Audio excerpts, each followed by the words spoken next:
Pemirsa, lahan dan semak kering di Taman Wisata Alam Gunung Batur Bukit Payang yang masuk dalam wilayah administrasi Desa Batur Tengah, Kecamatan Kintamani, Kabupaten Bangli, Provinsi Bali, dilaporkan terbakar pada Jumat 22 Oktober 2021 pukul 14.00 WITA.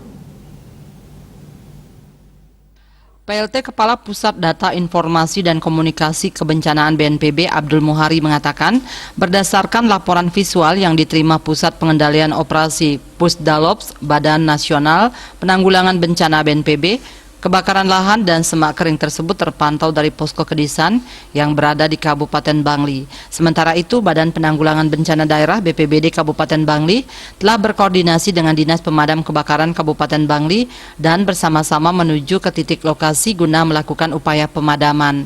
Sulitnya akses jalan menuju lokasi bencana menjadi kendala dalam proses penanganan oleh tim gabungan. Luas wilayah yang terbakar masih dalam proses pendataan dan penyebab terjadinya kebakaran masih dalam penyelidikan. Kondisi saat ini api masih menyala dan belum ada laporan mengenai jatuhnya korban jiwa. Humas PNPB melaporkan.